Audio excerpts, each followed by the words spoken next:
ladies and gentlemen, welcome to another exciting episode. No, ladies and gentlemen, excited.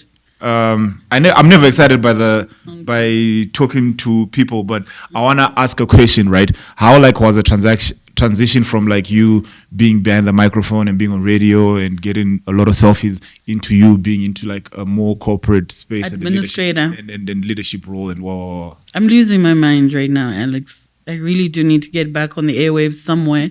I will take a midnight shift for anything for free. Even we have podcast Ruchaga Ghost Lady podcast. I will be gladly that person. I think for me, radio is not just work. Because there's a time at Star FM I was there for over almost 1.5 years, and it wasn't about the money. It was about me living my truth. Because also what's happening on radio now, people lie a lot. They're not their true, authentic self. So they've got the brand self and then the home self. I didn't know that I was a brand. I just was myself. So a part of me just wants to sit with myself for 3 hours and talk about something and hoping somebody would chime in. So yeah, it's been hard. But also people who are brilliant like us also need administrators who are like us, who understand them.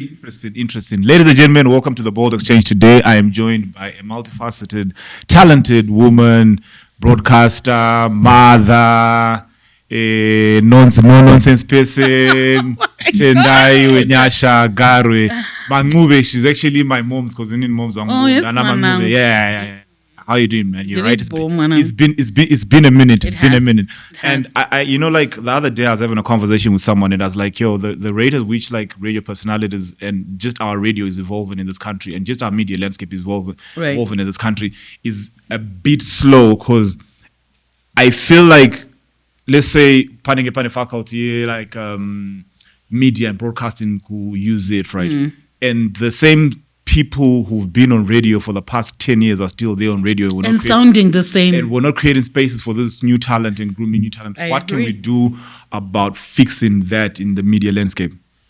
So I don't think you realize that being on radio or the talent of being a personality has a sell-by date. It doesn't have. You were born with it, or sometimes you grow into it, and then when it becomes a part of you, you just want to do it for the rest of your lives. I think it's those people who say, if I were to wake up every day and do something and I'll do it for free, what is it? And I think that is the bracket of the people. What I would really encourage people to do is to allow other people to actually come in. Do you think radio is addictive? Because I remember, yes. I grew up. I'm a product of radio, and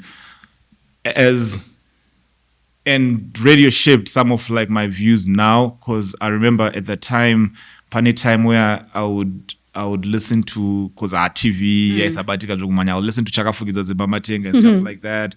And then I remember when DJ Scott came over as well on radio. He was like a breath of fresh air. So do you think radio is really addictive to the listener and to the person who's doing the radio? It is, but the problem is, if you listen to radio now, everybody wants to be like a specific personality.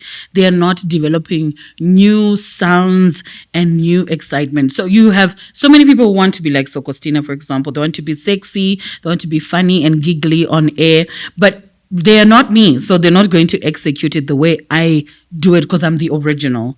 So when new voices come in, I think we should celebrate them and not force them to try and sound like this person or the other. But at the same time, also know when to leave.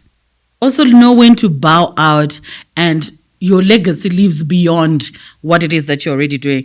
I would say I was forcibly asked to bow out, but I'm glad I did when I did, so that if ever I return on air, people would have really, really missed me, and they will, they would listen.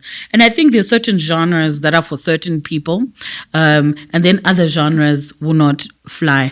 But also we are tired of people sounding exactly the same. What they sounded like 10 years ago is what they still sound like. They still have the same intro, they still have the same delivery. It's like listening to one show. We've listened to all of them. Yeah, especially my confessions, boys. Tabo. Confessions, Tabo. Yeah, Tabo. I mean, even the producers are not being fresh with it. No, Tabo. And also, the love story. Also, we're not there anymore. I think people want things that have got more depth and money involved, and they want things that spiritually grow them. And I actually realized that when I started my TikTok about Chivan, like Downbokuds or something, and I realized that people are craving to understand about spirituality and growth and how they can put that together with their everyday life. So, what's your take on the current African landscape of, like, say, the podcast? And because one of the other things that when we decided to, like, start doing the Bold Exchange, right, we wanted to change the narrative on how things are viewed and stuff like that. And then some people will come back and be like, no, but you don't have as much views or whatever. And we're like, if we speak to two people and they enjoy what we're doing, then our mission is accomplished. Like, so what's your take on the current landscape of podcasting, and are they being disruptive, and what effect do they have on radio? I don't think anybody is disruptive in their podcast at the moment, because whatever it is that you're going to do is feeding into the body of knowledge of broadcasting. So I think there's less of competition and more of relevance. Is your conversation relevant? Who wants to hear it? And are people ready to engage with whatever it is that you want to talk about? Or do you want to revisit on what it is that you're talking about? Because I see that a lot of podcasts are going towards the exact same thing, talking to this person, duoing with that person. But there is, if somebody were to take a pen and a paper, what do they learn or grow from that particular podcast is what's important. Unless it's just a rubbish podcast and it's for vibes, then go ahead and do your thing for vibes. But I think you now want to get to a place where depth is needed. You can't just be a person who talks about things right at the surface. No, like how, and I like when you say you have to have depth, because it's like sometimes you can watch a pod, right? Right. And then you can go and trace where the original pod was, and then you're like, oh, so they just restructured this, and then they put this lack there. Lack of originality and creativity is always there. And I've also noticed that some people try to replace other people to say, Alex Saimbetana Soko Sakari can go chagongwe. I wanna be like almost Alex. Oh yeah. But chemistries are not. That's very. But true. there are also those that do podcasts very vega. Like I've seen your interviews. You actually have some relationship with these people. Like there's actually chemistry, so it's not rigid. Because others not garam defense position. I don't know that that's a compliment, and I don't know how to say it is a compliment. Take your flowers. I feel that at the end of the day, we need to have better conversations and more intelligent conversations and challenge thought, and that's really what we're aiming to do. We're trying to change the narrative, because we're not telling enough stories about ourselves and our people and yada yada yada yada yada. Absolutely. But speaking of that, right? How tough has adulting been over the past couple of 10 years, I think? Oh my goodness. For me, it's been extreme sport. And one thing I'm so grateful for is the family that I grew up in. I grew up in a very solid, united family that holds hands through seasons that you're unmatched. And then I was also very, very blessed to draw people to me who helped me. I think in the last 10 years, I sent my son away to be with his dad in Australia. I haven't seen him for 6 years. My mother died. I crashed and I broke, both my legs and my hand. I stayed in hospital for a whole year. COVID came, lost so many loved ones. I think it was, I don't know if that is the evolving, where trauma is high and impactful at one go, that you have got no choice but to adapt or die. And I think that's what happened to me. I actually think my biggest growth ever happened during these last 10 years. 10 is too much. Let's make it 6 years to be precise. So much has happened that I'm grateful in hindsight that it happened. But while it's happening, it's hell. It's hell. It's like absolute hell. But where I am now, I'm like, okay, I think I know what I'm supposed to learn, and then how I'm supposed to evolve from whatever it is that I'm going through. You're talking about depth, right? So I want to go more into depth on something. What's going through your mind when you've got... I remember I saw the image, you had my drip, and what's going through your mind when you're in that state of was Shika, what was going on? What's that? Like, are you saying this is it? Do I need to change my life decisions? Not at all. Like, not at all. Does it feel like in the movies whereby you like you see yourself being born and then you're like, oh, million, and then you see yourself on radio, like, what's going on? Oh my God. Oh, the joy of being a storyteller. No, actually, I think what happened to me is at Impact, I was like, is this how people die? And it happens so fast. It's not slow motion like in movies. Like, yeah, no, it happens so quickly. What happens really slowly, Alex, is the rescuing. All right. Right. And while I was in this state of I didn't even know what was broken or what was going on. Firstly, I was high on morphine. So were you on morphine when you're driving? Or no, I wasn't even driving. I was being driven. Right. I had a car accident in my own car being driven. Right. So, I mean, in hospital, you said with all these drips that are there, right?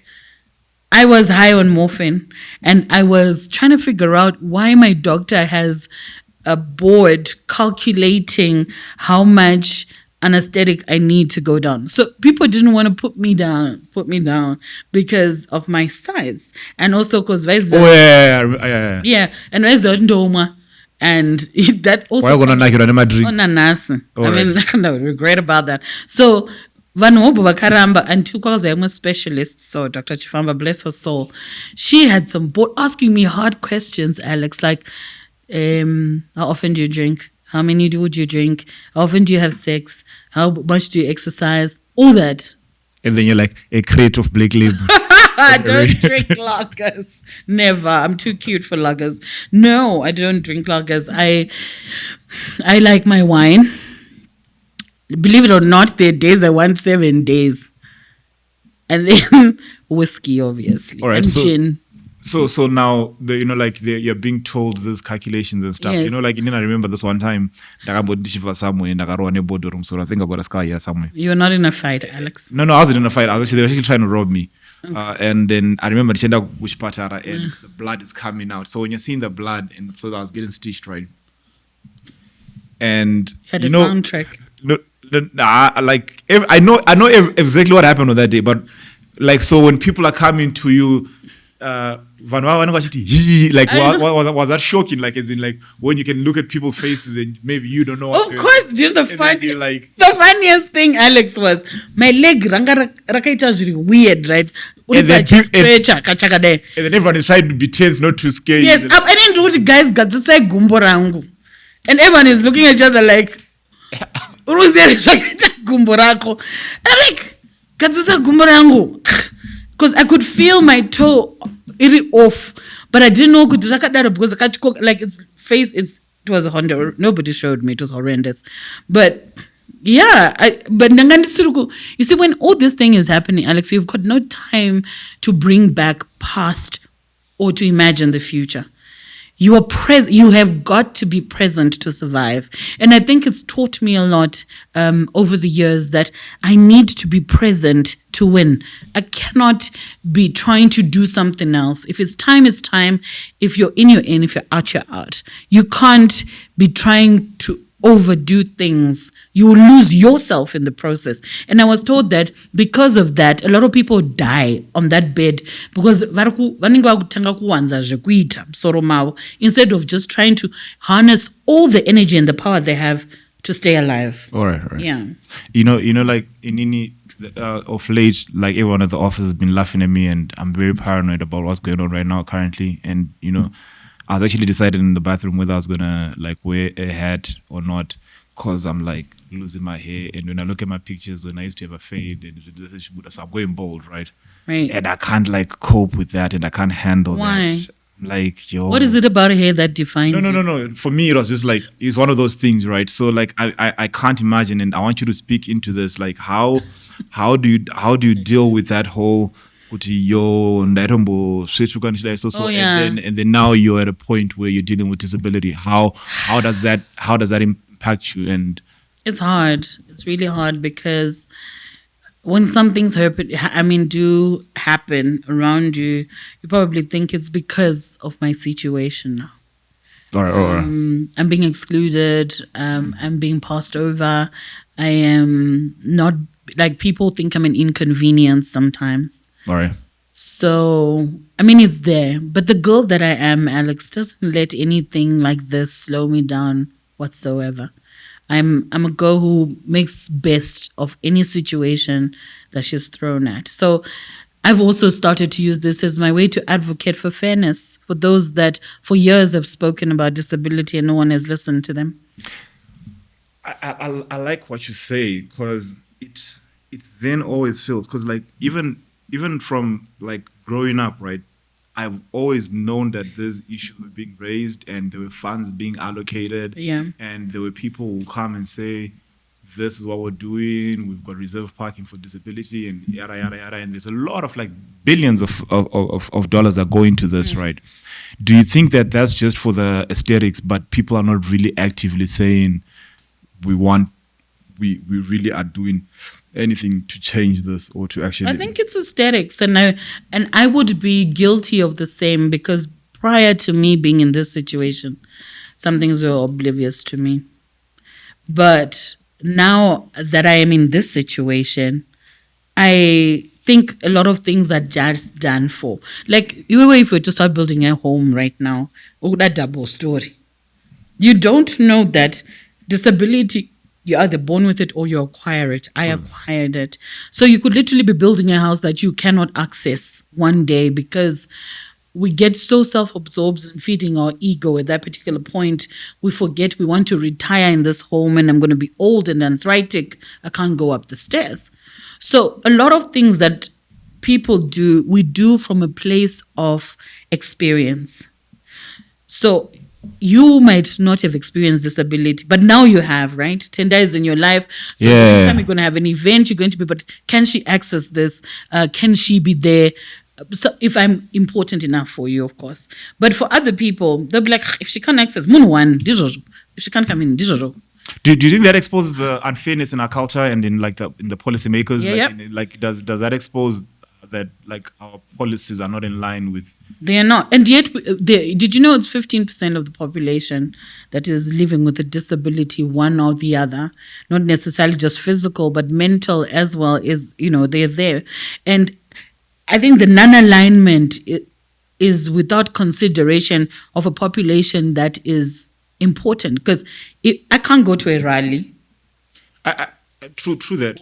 A deaf person can go to a rally. Who's translating for them? But you want them to vote, and you're going to assist them to go and vote. But you've got no section that says, in case Christina wants to come to the rally, she just comes and sits down. Comfortable. I really wonder how, like, speaking of like rallies and disability and stuff. Right. You know that song, Yamaselo, I wonder how that would be like inside language. Exactly. But I someone should sign it for you. I totally get it, and I really think that the policymakers and the people. But what I've started to do, which is bad, which is really, really bad, is I just always wish, wherever I go, if they're so inconsiderate, I'll just wish disability on any one of them. All right. I hear that. No, what I'm saying is uncomfortable, but I do it. No. I understand, and it's a worthy cause, because we've got even like our like what you said with our parents, and the older we get, the more fragile we are, right? And speaking of that incident the accident that you talked about, right? Yes. Was that a turning point for you when it comes to your spirituality and who you are? Absolutely. Some people don't believe my stories, others do. But on that particular night, I saw things that I didn't know were possible. And in my alternate reality, my brother was thinking my mind was the one that was damaged over my legs, because I was seeing monkeys. My mother had died earlier that year. I saw her at the accident scene. I was seeing monkeys and baboons. I was seeing a big gorilla seated with me in an ambulance. It was crazy. Other people have different spiritual experiences. That there's, they go somewhere and whatever. But mine was experiencing some supernatural things that I hadn't. But it then made me realize that I'm an African traditionalist. what is it about what you saw that then made you say, like, because prior what you were Christian? Yeah, hardcore. And then what about what you saw made you turn and say, you know what? I think I've been going about this. I'm not gonna some white guy with blue eyes. No, there's no white guy with blue eyes.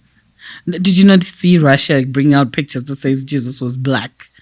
But other people don't want to have that conversation, so we're not going to make it uncomfortable for them. But in my comfort of where I turned around, it was that ndoera soko mwene wajo achirongo wekwashoshe, and I saw baboons come and stop my mother from picking me up because I think I was supposed to die on that night. But I don't think my ancestors were ready for me to join the ancestry lineup because I think I'd be a hectic ancestor. But anyway. So my ancestors, like, my ancestors are like Wadzimu, right? Yes. So who are in your DNA, by the way. Okay, so let's decode this because, like, you know, there's always this, you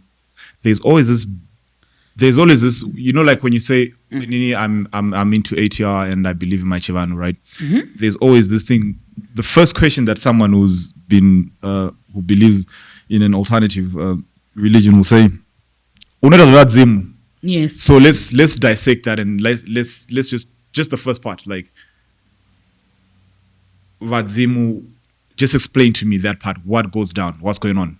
You are Vadzimu. You are your ancestors. You are them, they are you, because your DNA picks up from years and centuries of people that you've been passed down from. So they are you and you are them. It's just how it's been delivered to you to then make it seem like you are worshipping them. It's not about worshipping them. It's actually about discovering self, using all the elements that you've been provided for by whatever you believe is a supernatural. So ancestors are who we are.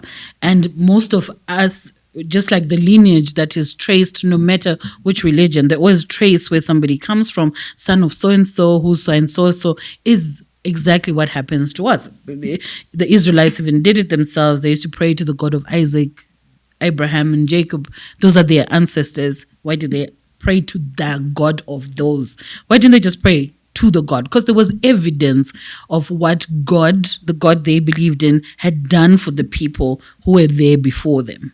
Which is basically what we are still doing, whether it's in Christianity, Muslim, or whatever.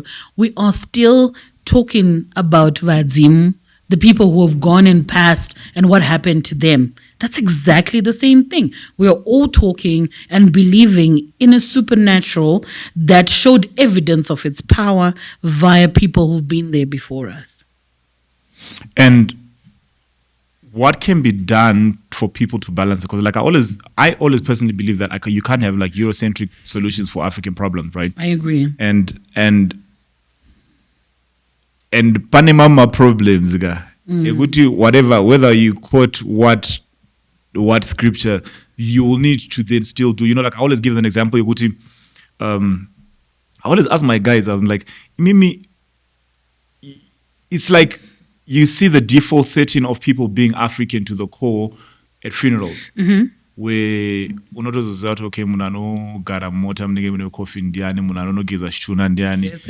The morning, I always ask my guys, like, you guys, if you don't believe in this whole thing, right, why don't you just come the next morning, or why don't you just pray the prayer you've prayed that day? Why don't you just leave it like that and then not come back tomorrow morning and be like, Korora. Why are we even doing Rora then? If you know what I mean, so like because totozari kune swandiro, kune chakati, kuno uchirwa, kune tozviziya zvese. Why are we selective about the things that we are supposed to do and the things that we're not supposed to do? I feel like it's a thing of there's been so much negative connotation, because even like just when you're praying in ATR, yeah. I know you say anaso vakachena and but now when a preacher is on the pulpit, they'll be like moya ya madzinza, and then imagine a kid being told moya ya madzinza is bad from like say 4 years old in Sunday school to like marriage. They'll never believe that. I think people say that because they don't understand it. People preach from a place of lack of understanding. And sometimes we go to preachers that also don't understand who we are as a people.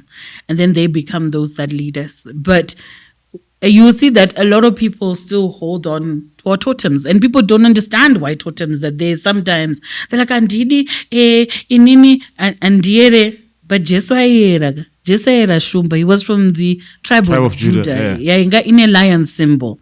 Which is exactly what we did. And they used that to identify tribes so that tribes don't intermarry. It's like I would never marry a Soko or a Mira Ngube, for example, unless Interesting. And then, like the other time I was going through your timeline and you're talking about stuff about soul ties. Like, tell me about that and how the effect it has on the African spirituality. So, soul ties, which we all probably have, not probably, we all have soul ties. And these soul ties come from the sacred exchange of energy, which is what sex is, right? So it is the height of alignment when you are having sex, because you're concentrating. If you're concentrating on where you are and you're really focused, you can manifest anything you want during sex and you can get it. So when you exchange energy with people, there are those who are vibrating on a higher level and those that are vibrating at a lower level. And when you exchange and when you have sex with somebody, you literally are exchanging energy. So there are those who've had so many multiple partners, multiple soul ties, that even if I'm a virgin and I slept with you, I equal all the energies that they exchanged. It's a transaction. You might not.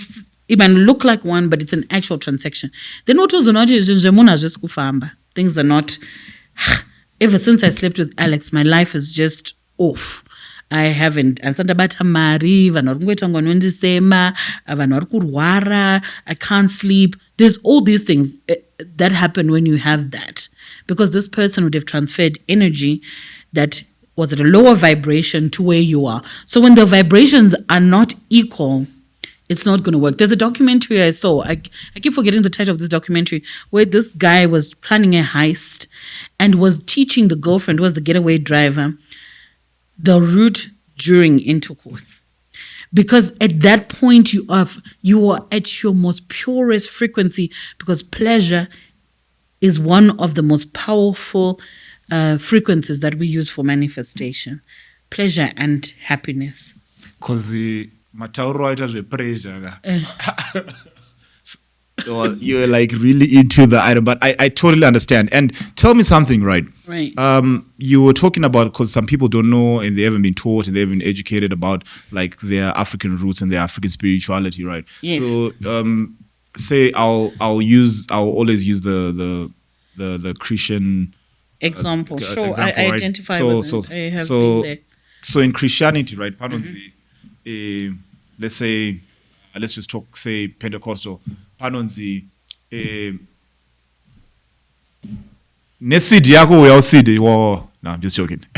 Panonzi akanochigamushira mambo Jesu uyaumire pamberi panapa uti mazia ini ningi ndoka nasi mzwara nasi ndakusiya zvitadzo zvangu zvese etc.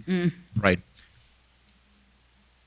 What's the process when you say in ATR, what's the process of then going through that and realigning and saying, okay, listen, I'm back to my roots now. How, and does it differ with different ethnicities and like? Yes, different people do different things. I can only speak from a place of where I know, right?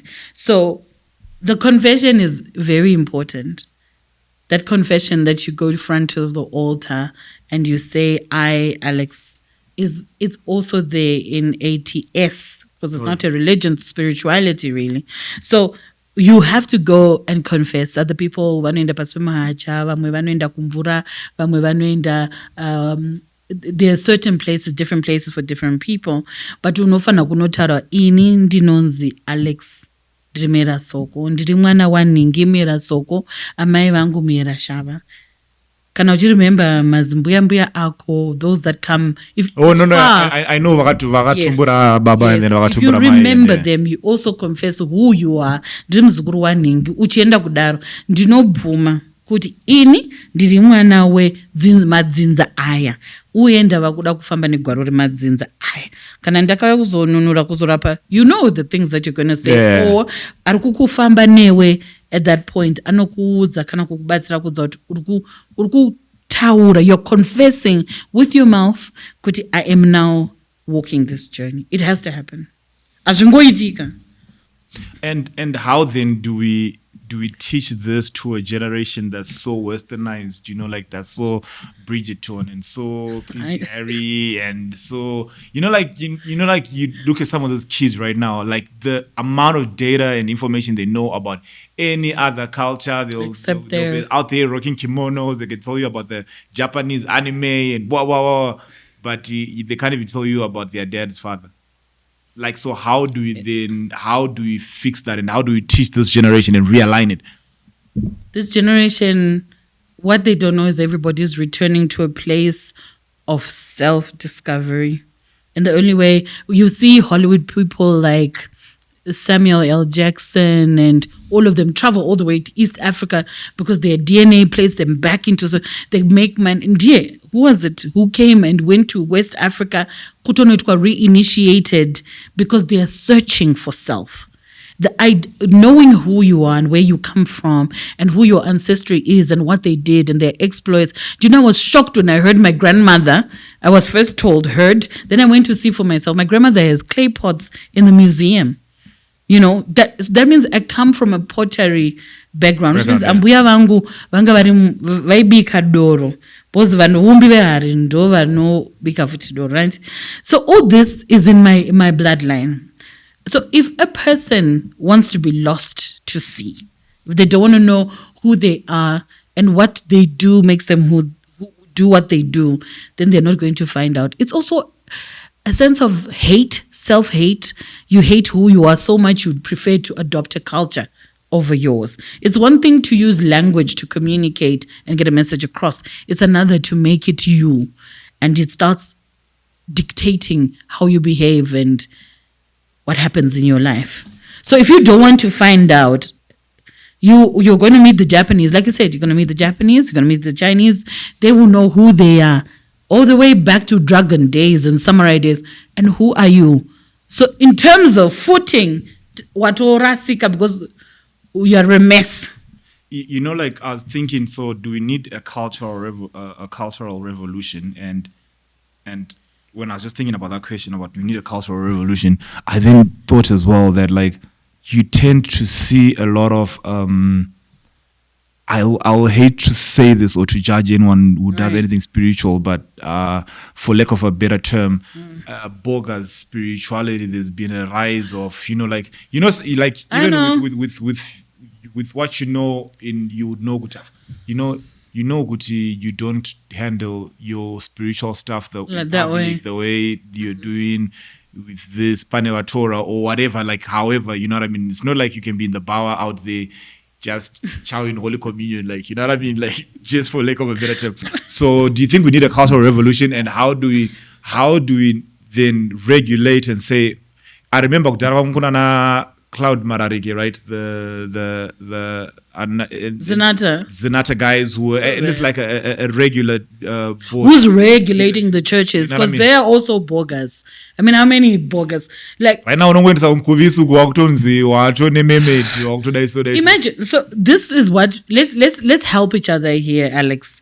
In life, there's yin and yang. There's dark and light. There has to be equilibrium and balance.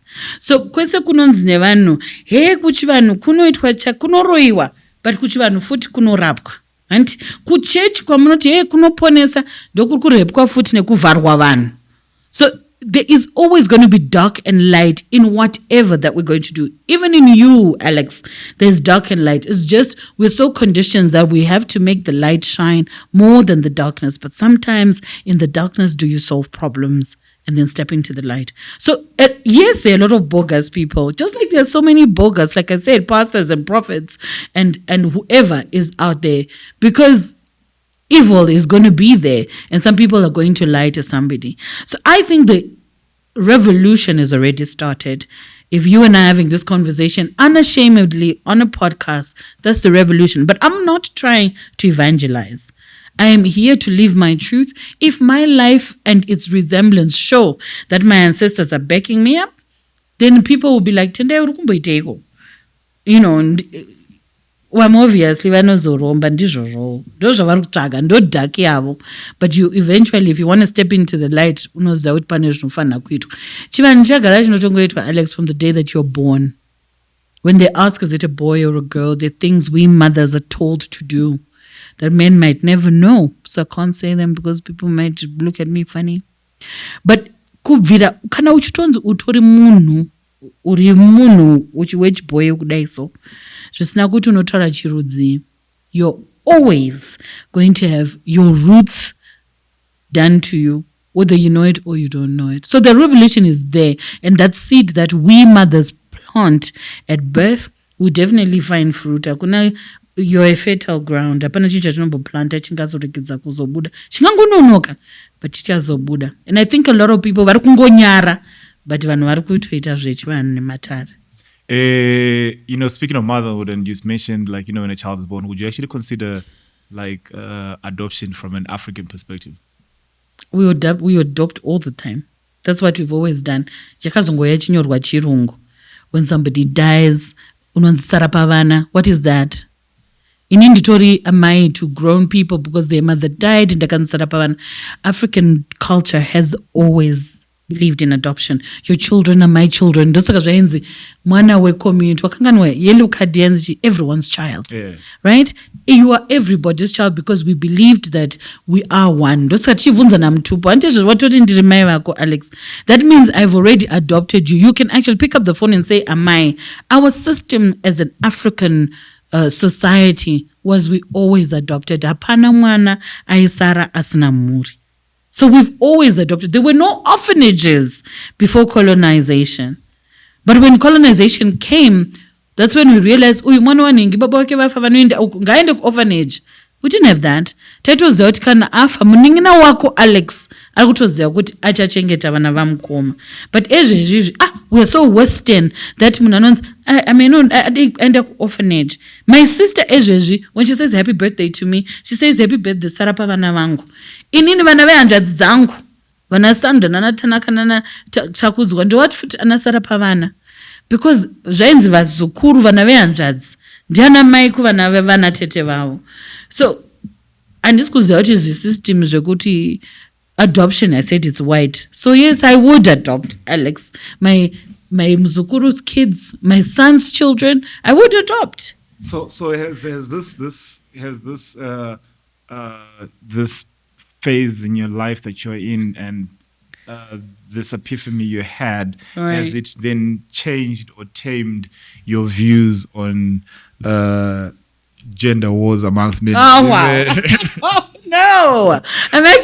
The actual truth is, and I'm sure you've had Maponga here, so you just want to be funny. I'm not being He's funny. One guy who will explain to you that patriarchy is a lie. He said it here. I watched it. I'm a fan of this show. That vakadzi musikana, musika vanu. He said it so many times that we were the custodians of spirituality. He said it. And he's not shy. It doesn't make him less of a man. It actually makes him more manly because colonialism is the one that turned things around. So I'm not at a fight, Alex. That is the only correction. All right. I am just walking what it truly is supposed to be. I'm a womb carrier. I'm a life giver. So most of my journey has got to do that. Let's talk. What do you think is the number one cause of the current? And I always ask this question because I'm a very big advocate for family and family staying together and healthy. Because like one of the reasons we have a lot of broken people out there and a lot of people saying they are depressed is because the root cause is from how people are being parented, how people are being raised from families. So I'm really a big advocate for families staying together. Sure. What's your take on the current rate of divorce, whether it be in this country, globally? What's going on and how can we fix that? sure, we need to fix people first, because really people marry for different reasons. Some, it's not for love or growth. It is kuyambuka, going somewhere to cross over from their sense of poverty to a place of abundance. So they marry not for love, they marry for convenience. So that already is going to cause divorce because there's no love there. Some marry for connections. I remember T.D. Jakes said, hang with the rich and marry for love. So some people are marrying for that. A person, I think it's comes back, Alex, to a person. What do you think of yourself? How do you value yourself? Who are you, and what is it that you truly want? So if you're pursuing what you're pursuing, then you're going to marry for the wrong reasons, and you're going to be out of that marriage as quickly as possible. Or you find who you are, celebrate who you are. Like if I were to marry, not if I were, when I married this time around, it's different from when I married when I was younger. Because now I know things I will tolerate and things I won't tolerate, things that I want to give, things that I want to receive. And it won't be from a place of putting a responsibility on somebody else to make me happy. It will be for me to come with what I have onto the table, to bring a partnership that builds into something that is sustainable. And for you to then say, how then do we teach our children? So I'm not just also going to marry nje for... I'm also going to find a man who believes in what I believe, because so when even two people come and they've got different beliefs and they've got different pursuits, muchatongi are dysfunctional, because never know makazvarwa muri vangani, Alex? Muri about 8-9. Muri 8-9, raised in the same environment. Do you even believe in the same things? No. Did you all turn out the same? No. No. So how does a person akakurira ghetto and indakakurira kwandakakurira mjecha rekumapraz come together and try and make a future? If we are not pushing or understanding from the same place, then of course chikoro chakakosha, Alex. If I am way advanced than you are in terms of education, your thinking might be shallower than mine in terms of how we process things in life and how we see things in life. So we're also going to equal yoking. They don't be married to somebody who's unequally yoked. They knew what they were talking about. Ndo matongo acho ndo ndada kutosvika iko kwaradza kuti same fanana matongo ari kutaurwa aya hakusi location. It's how you think, it's how you deliver things, it's your pursuit, your ambitions. Muri matongo mamwe chete here kana kuti umwe ari kudongo rekumashure iwe uri dongo remberi. You know how mota dziri kunzi haugoni kuzichinja zita zegovernment dzekuti haugoni kuzichinja zita after 5 years. 5 years. Do you feel like panofanira taka policy ke nehurumende yekunzi takangokupai certificate of marriage chapter sakuti after 5 years afaniri kuzotinesa after 5 years? Nah. I think people should experience what they should experience. I think sometimes trauma helps you become a better person. So yeah, let people. And there's another one. I don't know why it's running away, but munhu ukamunzi usadaro anobvada kudaro kuti aone kuti zvinoita sei wakadaro kundirambidzire here ganditombochiita saka siyai vamboita siyai varegedze rega vamboita zvavari kuita. So tell me something, like what's your take on cohabiting? Because isusu lockdown takamboita zvimabo. What's your take on like just people cohabiting? Because you know, like, to be very honest with you, right? And I'll say this. When I cohabited during lockdown, right, I realized, right, that I now zero. It was this cohabiting. Speak into the camera, maybe they're watching. It was one of those things where you like, so it's one of those things where you then really start to get to know a person. Like, oh, this person that I've been with and I've been seeing for 3 hours or 4 hours on a date or whatever is not actually the same person that I'm actually waking up next to and like experiencing. Also been their like, true element, yeah. Because they're like, because you know you can keep on it. You can't like keep an act for like say a week or 2 months. You can't. Yeah, you'll slip up here and there. So what's your take on that? Do you think it's healthy to cohabit so that I can't handle? Or do you think that what should come first? That's so tricky. It's like one of the trickiest questions I've ever been asked, and I have to really so that I don't go out of my belief. So, in my belief, as a spiritual person, is we have stayed with people, even in the past. They stay for a moment until, of course, short also end. When it comes to cohabiting, there is now exchange of responsibility that comes into play. And in understanding that, yes, I want to learn who Alex is and Alex needs to learn who I am, you don't come from a vacuum. And this vacuum has people, and people expect certain things, because that's how society kind of keeps us accountable and sane. So if you were to cohabit, and where you come from, what does it say? Because it was never in our culture. It's a new word. That's why I'm glitching. It says, kubika mapoto. Kubika mapoto. Because ukumabikire mapoto, iwayo usati wava munhu anawo mapoto. Because paunororwa unoenda kana bottom drawer inenge nemapoto inenge nechichi woti vanhu voungana vokubatanidzira ma3-legged pots aya. Saka iwo haunzi unobika mapoto kana utori nawo. Aya hazi ako. Hamina kuti uri kuitei nekubika mapoto asiri ako. Exactly. But inini chandinoziva ndechekuti kana wakuda kugara nemwana wevanhu, kuti uyu ndauda kumbogara naye, zvichada kuti uchava responsible to this person in totality. Watoo next of kin wakunyorwa pane zvese, ndiwo watoo munhu wake. Izvozvozvo kana zvizvo zvakuitwa mazuva ano, regai vanhu vaite zvavari kuita mazuva ano, nekuti society ino-evolva. Asi isu tiri vanhu vechivanhu, mwana iye akati zvamuwana uinaye, whether it's the guy or the girl, hazvina basa. Vanhu vanokuvhunza kuti nai Alex kana kuti nai Soko, Alex azosvika pakufa, iwe wanga uchiitei naye, ndiani anga achimbikira, pakutopumwa uroi kam. But ukangonotaura kuti ndini ndina kana tsvakirai kuno zvai. I mean, come on. And also I think there should be self-respect to whoever ari kuchaiswa mapoto.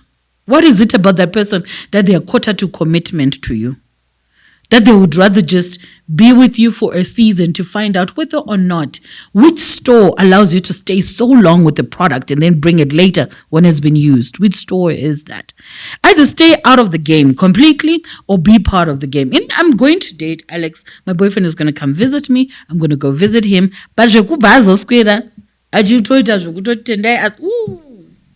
no, unoya 2-3 days to woenda ndokuzivana kakosta vanhu vakuru.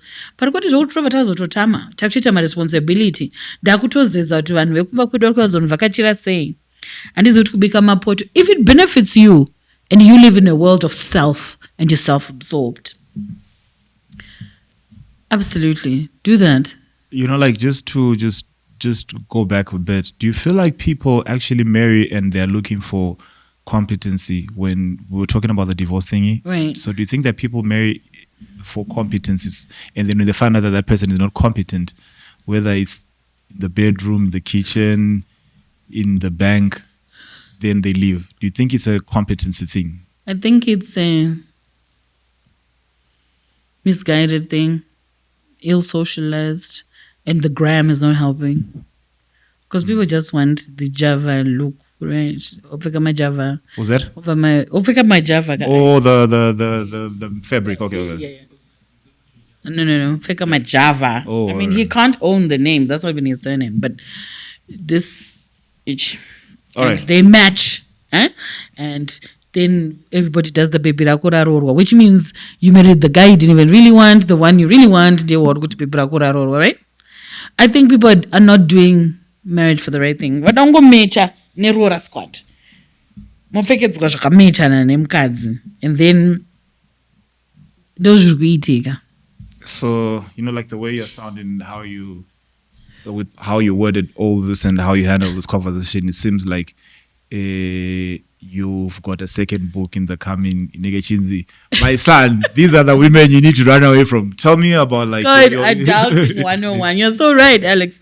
I am writing a letter to my son, Adulting 101 this time round, because he's now an adult. The first book was an accident. It happened. I was seated, and I journal a lot. I have so many journals. So I was trying to tell my son. I actually was writing him a letter in a notebook to say, in case I had died, there are things I hadn't told him about life. So I just started writing. She said, somebody will send it for me. Then a friend came. His name is Rodney Arnangoni, and he just took and started. I said, how do you read people's journals? And right there, he said, oh my God, you have a book. I'm going to edit it and I'll bring it back to you. And that's how I discovered I'd written 40+1 lessons for life and success. Interesting. Like, and what did writing your first book teach you about yourself? Because like sometimes the more you, in me personally, like the more I won't lie and say I journal, but the more I watch these episodes back, right, the more I then learn a lot about myself as well. So, like, what did you learn during that process? I learned that my son, I had him when I was really young. There's a lot of self-introspection because it wasn't necessarily a memoir. They have a term for it. I always forget it when I come here, where there is your journal in there, and then there's actually lessons. It's a combination. It's called something. Forgive me, it's gone. And I have these blanks a lot. I think it's from the accident. So when I was writing that, I was introspecting a lot about who I have been, to the point where I have the right to tell my son these things, and to where I'm hoping he's going to go for me to cement these thoughts that I thought were lessons for life and success. So I would say when you then get to that point of saying, I want to write my first book, or you want to write your first thoughts, just write them. Speaking of writing, why do you think our elders really didn't like writing? Who said they didn't like it? No. I'm saying, like, just bear with me for a minute. Let me land. Like, I'm saying, like, our elders didn't document a lot of stuff, and they didn't write a lot of like, even my will, like, there were no wills. They came with colonialism. Come on, Alex, stay with me. No. I'm telling you, kuti pane pamboat pane pachizwara all right. You know what I'm jazz, you know what I mean? Like, it just makes things a bit easier though. So it's I'm so like, funny. even when I say about documenting and stuff like that, it's like, even one of the greatest things that, even when we're talking about spirituality and Christianity and everything, right? One of the greatest things that the Romans, and they wrote and documented. It's like, right now, I'll tell you, right? It's like pane just in our Chivano, right? It's hard to, even for your son, right? As much as you would have taught them, right? But I mean, you should be able to say African studies, Karanga, and how do I pray? And they then are taught, this is how you actually pray in your African context. That's what I'm saying. But you have to remember, there's a whole system that came to destroy what we believed and who we were. They did it very well, Alex, that we can't keep saying things that happened in the 16th, 17th century and way beyond, because there was slave trade way before, that it's still our fault. The first thing the Romans did when they got to Egypt, they burnt the library. Why? Why did they burn it? Because they knew to destroy whatever we wrote. And they also had hieroglyphics. We still have them. To this day, people are discovering cave paintings that tell stories. We didn't have paper, if that was what your issue. We had rocks. That's why even in the Bible, God had to write his commandments on a rock, because he knew that people knew that hieroglyphics do exist. But there was a whole system that came to destroy what we know as information passing and what we did. They then changed it and said, this is primitive. Do what we do, which was alien to us. So things got lost in translation when we're trying to adapt, just like we all did from Bond to Zig. Took a long time for people to transition. And some people are still lost. I am still lost at it. So We can't keep saying, why is it that our people didn't write? The people who came to destroy our very being, Alex, they didn't want us to know who we were, what we believed in. They made us doubt ourselves. And to this day, as a people, Black people doubt themselves so much because the colonialists and the slave traders did a very good job at it. So how then can we, as a people now, as intelligent as we are, go back and now start writing? That's the point where you and I start writing. What have you learned from reading some of African writers that you read?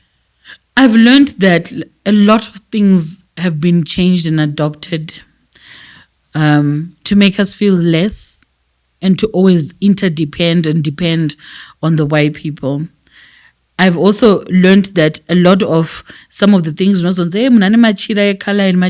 didn't have machira back then. We had other things that we used to weave together to protect. That's why to this day vamwakatoenda kumatare vanonzi wewe ndiri kukona une dehwe re something, because that is who we were as a people.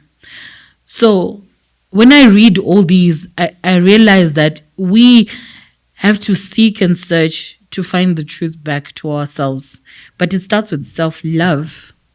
It starts with accepting that this is who I am and I was privileged to be born here. And some of us are not even from down south, eh? Because we always used to migrate. Trans Africa, yeah. But so for all you know, you're from the Great Lakes region or you're from the West, but you were down here, your great ancestry were down here looking for spices and stuff. So and you watch Chaka Zulu, how he used to advance, kill, assimilate. So by then, because we have no colonialist, so I think there's a lot that as a person you want to say, I want to find out for myself if this is true or not. Well, why are we as a people always harder on African writers and not harder on, like how you were right now, so one's a director movie about, say, the Chewa people. People will come hard on you like, no, you're wrong. But if a guy Richie just says blockbuster, like, why do we always criticize our people? Yeah, Wakanda forever and stuff like that. Why do we always criticize our own? Because we were taught to hate each other. Watch from Django Unchained, they use. So in every ism, Alex, the one who is being affected by capitalism, socialism, and racism is the one who gatekeep that ism for it to continuously go on. So in blackness, you realize that Black people will be the ones that are harder on you. Yeah, like in any person, my views are about to get obscured. Yeah, you know how when you're at an event with white people and then like there's this one black, there's this one or two blacks that think they're even more whiter than the whites. Yes, and oh my God, it's unbelievable. It's like, or even the service from the people giving service is different. It's like we perpetuate the ism for us to feel better. So that's why then we all then want to be lighter and whiter with straighter hair, because it would get us better service, I guess. So tell me, what are like the 3 things you love about this dear country? Oh, firstly, nature. It's unbelievable. Everything about, we have the most beautiful fauna and flora in this country. I love everything about it. I also do love the people. I actually think Zimbabwean people are a chosen people. We just don't know it. We're just so absorbed about other things. But everyone else is chosen besides our oncoming traffic. The way city chosen, but anyway.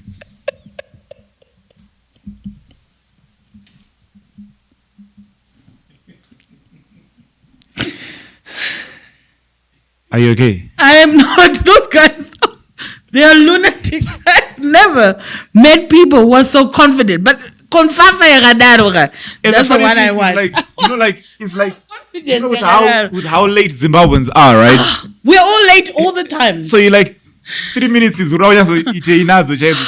what do you wanna do with this extra like minute? And unoze vanhu vanenge vatori mushika-shika omka vanenge vachitomuhaipa munhu like kunzi itokwira iyi inosvika fast. My guy, and every time I look at them like Kuma shocks. Anyway, I think they are the funniest people. Like the other day, my niece and I even saw driver. Oh yeah, that's a new thing. Like when I got out 4 per front seat item, including seat driver is seat. The my gear seat and then so like the seat driver I got around 2. And then pano kugara vanhu 2 iye angakati watikaona isi angagara pamusoro pemunhu so ari kuchinja magiya ndiani but tikete konfafa yakadaro about life as a country hapana will actually go far. Yeah. And the third thing, of course, I love the food because I'm just a foodie. And tell me something, how do we help the people like the people in the diaspora then want to come and settle back in Africa, whether they are a long lost cousin, Anna Will Smith, and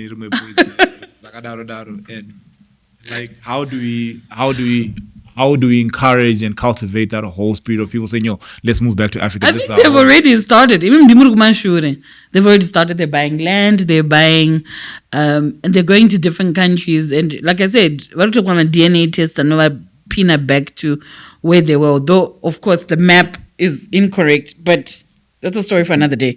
But I wanted to roll over out red carpet because but they should just come home really, because even where they are, even like everybody, if everyone is going back home, then let people go back home. Anyway, in closing, I want to ask you this very important question. What do you think is one of the most important lessons that your mother taught me, or your mother taught you? My mom? Oh, mom taught a lot of things. May soul rest in peace. It's actually her birthday this June. So, mom, she said, one of the best things my mother told me is that never look like your problems. Saka yo nezicheka rakaruwa iri nezijiwagon rakapaka panze apa. Like, what problems are you having right now? I have plenty, but I'm never going to show up in public looking like my problems. I'm going to show up because there's one person who challenged me and said, Soko, what you are to me is the definition of strength. So some people look up to us, not because we then have to live up to what they see us as, but even when I'm weak, they still see me as a woman who's strong enough to be openly weak. But I am not going to look like my problem. Like there's so much going on with me right now. That sounds like some Maya Angelou stuff. Like, yo, Maya Angelou. So I tell her, no, I said, when people see you as a strong person, in the days that you feel weak or are weak, to them, they still see you as a strong woman who is strong enough to leave their weakness openly.